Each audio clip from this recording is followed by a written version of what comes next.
Hello everyone. Yesterday we discussed about molarity. So today we will discuss about molality. There is a lot of difference between molarity and molality. So what is molality? Molality is denoted by small m. Molality को हम small m से denote करते हैं. And the number of moles of solute dissolved in 1 kilogram of solvent. Molality क्या होती है? जो number of moles of solute है 1 किलोग्राम ऑफ सॉल्वेंट में डिसॉल्व होते हैं, उसे हम क्या कहते हैं? मोलालिटी. इन जनरल एग्जांपल से समझते हैं.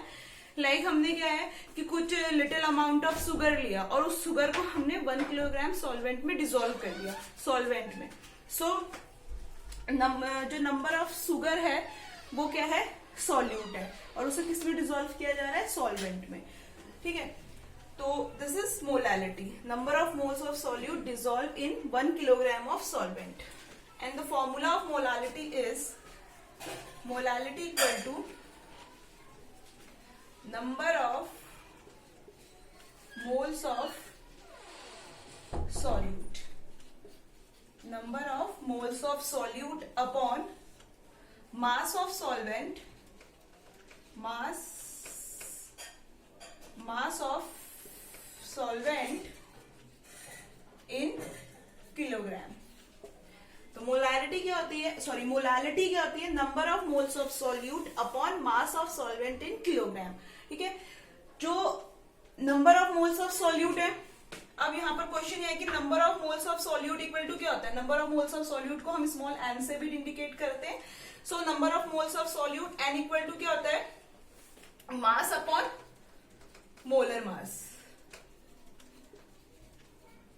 मास upon molar mass.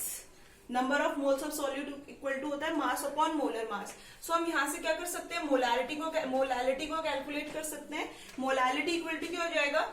Mass upon molar mass upon में क्या हो जाएगा? मास of solvent in kilogram. Number of moles of solute होता है मास अपॉन मोलर मास. सो हमने इसकी जगह पर क्या रख दिया? Mass upon molar mass upon then upon, और यहां पर क्या है? Mass of solvent in kilogram. तो मास ऑफ सॉल्वेंट जो होता है, मास ऑफ सॉल्वेंट को लिख लो, mass of solvent, mass of solvent upon क्या हो जाएगा? 1000. क्या करना है? क्योंकि उसे किलोग्राम में कन्वर्ट करना है, इसलिए हम 1000 से डिवाइड कर देंगे. अब जो यहाँ पे तुम्हें मोलालिटी मिलेगी, मोलालिटी इक्वल टू क्या हो जाएगा?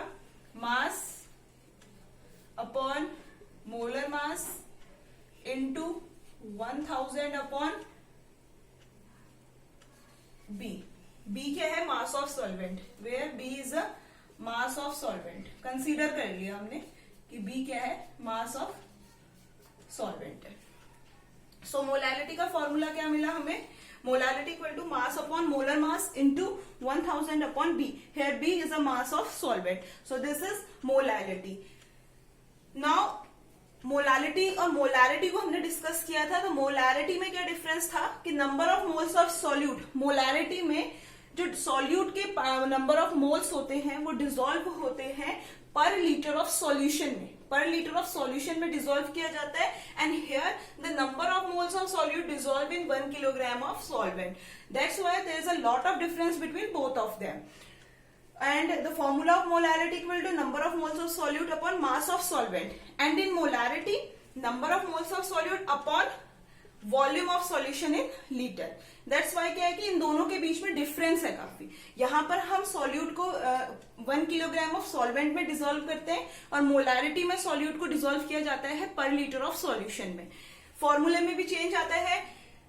मोलारिटी को कैपिटल एम से इंडिकेट किया जाता है, मोलालिटी को स्मॉल एम से इंडिकेट करते हैं. फॉर्मूले में चेंज क्या है? Number of moles of solute तो ऐसे ही रहते हैं.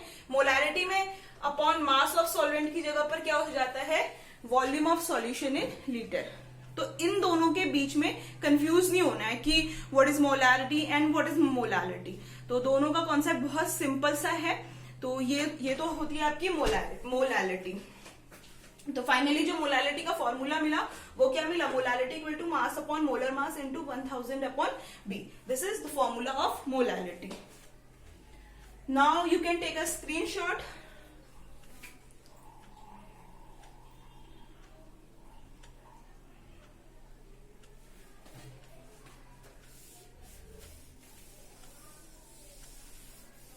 बेस पे, मोलालिटी के बेस पे कुछ न्यूमेरिकल कर लेते हैं।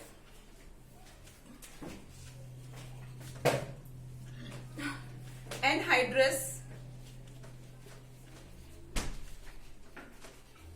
sodium carbonate, and the chemical formula of sodium carbonate is Na2CO3,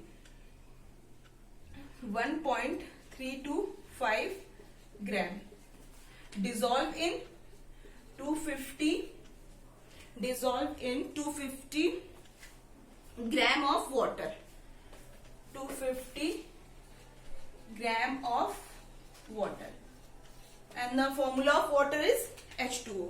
ठीक है, हमने यहाँ पे क्वेश्चन क्या है कि जो सोडियम कार्बोनेट है Na2CO3, इसे डिसॉल्व किया जा रहा है 1.325 ग्राम सॉल्वेंट, 1.325 ग्राम एनहाइड्रस सोडियम कार्बोनेट है, और किसमें डिसॉल्व किया जा रहा है 250 ग्राम ऑफ वाटर में।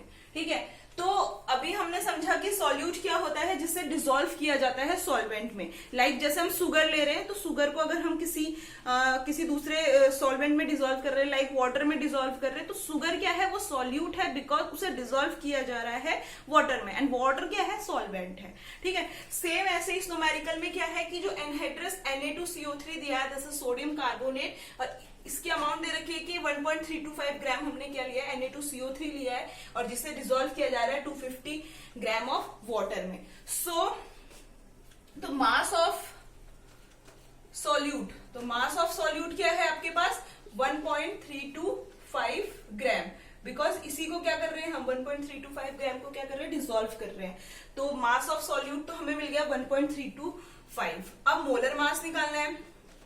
मोलर मास निकालना हम सीख चुके हैं, हमें कंपाउंड दे रखा है Na2CO3, तो Na2CO3 मोलर मास निकाल लेंगे इसका। 2 इंटू सोडियम कितना होता है, एटॉमिक मास 23 होता है, प्लस कार्बन का एटॉमिक मास क्या होता है 12, प्लस 3 ऑक्सीजन है, that's why we write 3 into oxygen का एटॉमिक मास क्या होता है 16। इसे कैलकुलेट करोगे तो 106। So the molar mass of sodium carbonate is 106। तो मोलर मास निकालना तो हम बहुत पहले भी सीख चुके हैं कि किस तरीके से मोलर मास निकाला जाता है। नाउ अब है मास ऑफ सॉल्वेंट। सॉल्वेंट क्या है आपका 250 ग्राम ऑफ H2O जिसमें डिसॉल्व कर रहे हैं वो क्या होता है, सॉल्वेंट होता है। तो 250 ग्राम क्या है आपका यहाँ पे मास ऑफ सॉल्वेंट, बी लिख लेते हैं इसे, ये हमने कंसीडर कर लिया बस कि बी क्या है, मास ऑफ सॉल्वेंट है, कंफ्यूज नहीं होना है, सो लिख ही लेते हैं मास ऑफ सॉल्वेंट। तो मास ऑफ सॉल्वेंट क्या है आपका 250 ग्राम।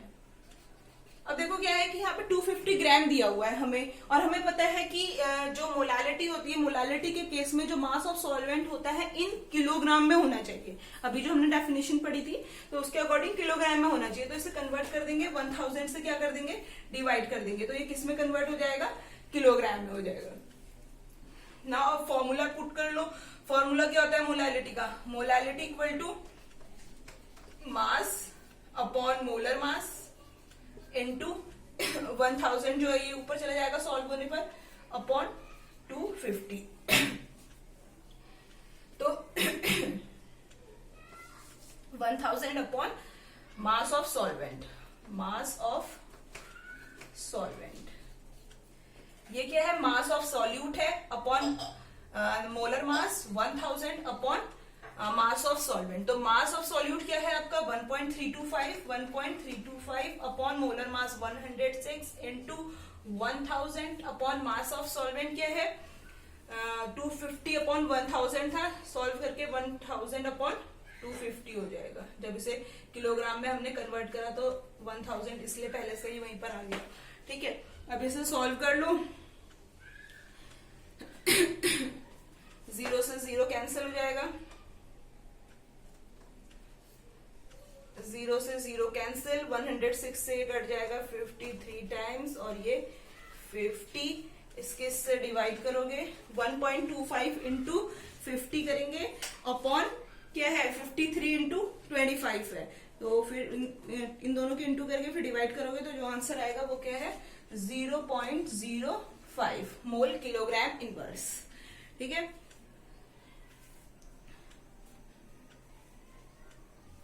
तो ये क्या हो जाएगी यहाँ पे इसकी यूनिट हो जाएगी, ये हो जाएगा मोलैलिटी ऑफ मोलैलिटी हो जाएगी। इस तरह से हम क्या कर सकते हैं, मोलैलिटी को कैलकुलेट कर सकते हैं। मेन जो हमारा मोटो है वो ये है कि हमें कॉन्सेप्ट आना चाहिए, कैलकुलेशंस तो हम कर ही सकते हैं मैथमेटिकली, ठीक है। मेनली जो है वो ये है कि सॉल्यूट कैसे आइडेंटिफाई करना है। एक जनरल से ट्रिक है। नॉर्मली क्या होता है ना, जैसे हमें क्वेश्चन दिया होता है तो बच्चे लैंग्वेज के अकॉर्डिंग क्या होता है, आइडेंटिफाई नहीं कर पाते हैं कि सॉल्यूट क्या है एंड सॉल्वेंट क्या है। तो इस केस में बहुत ही इजी सा कॉन्सेप्ट है। देखो, जो सॉल्यूट होगा, जो मास ऑफ सॉल्यूट होगा इसमें या किसी कोई भी और न्यूमेरिकल पे, तो वो अंडरस्टूड ये होता है कि जो मास होगा सॉल्यूट का वो ऑलवेज क्या होगा, लेस इन अमाउंट होगा, ठीक है। सॉल्यूट का मास हमेशा आपको जो दिया है ग्राम में होता है मास, ये तो हमें पता है कि ग्राम में होगी उसकी यूनिट, ठीक है। अब जो उसका जो मास होगा सॉल्यूट का वो हमेशा लेस अमाउंट में होगा, और सॉल्वेंट का मास जो होगा वो हमेशा हायर इन अमाउंट होगा, यानी कि लार्जर इन अमाउंट होगा, ठीक है। तो इस तरह से अब देखो यहाँ पर क्या है, 1.325 लेस है एज कम्पेयर टू 250 ग्राम। तो इस तरह से हम क्या कर सकते हैं, आइडेंटिफाई कर सकते हैं कि सॉल्यूट का मास क्या है और सॉल्वेंट का मास क्या है। अगर आपको लैंग्वेज से समझ में नहीं आ रहा है तो ये ट्रिक लगा के आप कर सकते हो। सॉल्वेंट हमेशा कम अमाउंट में दिया गया होगा उसकी वैल्यू, एंड सॉल्वेंट की वैल्यू हमेशा लार्ज इन अमाउंट में दी गई होगी। नेक्स्ट क्वेश्चन हम डिस्कस करेंगे। Before you, first of all you can take a screenshot और note down it. Next question है 2.5 gram of ethanoic acid.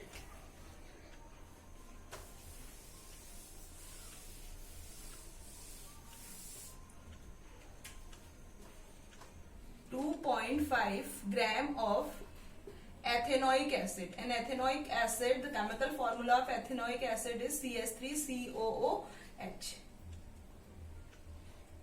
Ethanoic acid dissolved in 75 gram of benzene. Dissolved in 75 gram of benzene. अब देखो यहाँ पे इसको कैसे करना है हमें कि 2.5 ग्राम ऑफ आपको क्या दिया हुआ है, एथेनोइक एसिड दिया है, उसे डिसॉल्व किया जा रहा है 75 ग्राम ऑफ बेंजोइक एसिड में। अब देखो सिंपल सी ट्रिक लगाओ, सॉल्यूट क्या है और सॉल्वेंट क्या है आइडेंटिफाई करना है जो सबसे पहले। तो 2.5 क्या है, less in amount, come number है, छोटी डिजिट है, सो ये क्या हो गया आपका मास ऑफ सॉल्यूट। तो सॉल्यूट का मास क्या हो गया यहाँ पर आपका 2.5 ग्राम।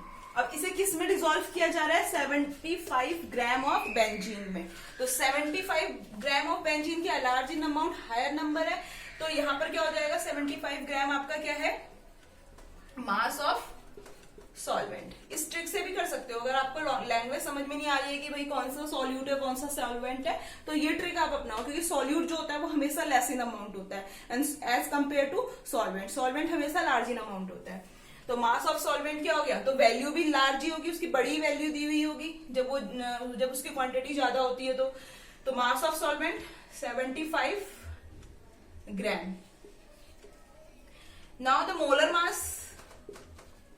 मोलर मास क्या हो जाएगा, एथेनोइक एसिड आपको दिया हुआ है CH3COOH, एंड CH3COOH क्या होता है, एथेनोइक एसिड होता है। तो इसका हम मोलर मास यहाँ पे कैलकुलेट कर सकते हैं, ठीक है। देखो कैसे करेंगे, ये आपका रिवीजन हो रहा है, जितने बार हम न्यूमेरिकल कर रहे हैं उस बीच में मॉलिक्यूलर मास आपका एक तरीके से रिवीजन हो रहा है। इसकी अलग से वीडियो बनी हुई है molecular mass and equivalent mass की, आप गीता भट्ट क्लासेस जो नेम से जो मेरे प्लेलिस्ट है उस पर जाकर के आप चेक कर सकते हैं मॉलिक्यूलर मास करके। सो 12 is the atomic mass of carbon plus 3 hydrogen है, 1 is the atomic mass of hydrogen, 12 is the atomic mass of carbon, and here 3, so we write 3 and into 1 because 1 is the atomic mass of hydrogen, plus 12 again C है and carbon है, so the atomic mass of carbon is 12 plus 16 is the atomic mass of oxygen, here 2 oxygen, 16 plus 1 is the atomic mass of hydrogen. So 12 plus 3 1 ja 3 plus 12 plus 16 plus 16 plus 1 equal to 60. So the 60 is the molar mass of ethanoic acid. CH3COOH। Now जो मास of solvent है, mass of solvent की value given है, वो भी किसमें दी हुई है आपको, ग्राम में। तो इसे किलोग्राम में कन्वर्ट करेंगे 1000 से डिवाइड करके। तो मोलालिटी इक्वल टू क्या होती है, मास ऑफ सॉल्यूट। तो मास ऑफ सॉल्यूट क्या है, 2.5 अपॉन मोलर मास। मोलर मास क्या है आपका 60 इंटू 1000 हो जाएगा किलोग्राम में कन्वर्ट करने के लिए, अपॉन मास ऑफ सॉल्वेंट क्या दिया हुआ है 75 ग्राम। सॉल्व कर लो, 2.5 को इससे डिवाइड कर लो और सॉल्व करके जो आंसर आएगा आपका 0.555 आएगा, 0.555। ठीक है, तो यहाँ पे आंसर क्या आ गया 0.555।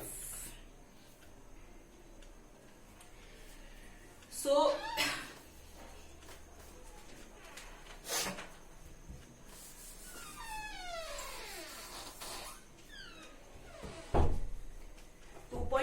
is the value of mass of solute, 60 is a molar mass of ethanoic acid, 1000 for converting kilogram, and 75 is the mass of solvent. Now again you can take a screenshot or note down it. If you have any doubt and queries, then you can ask me in comment section. Thank you.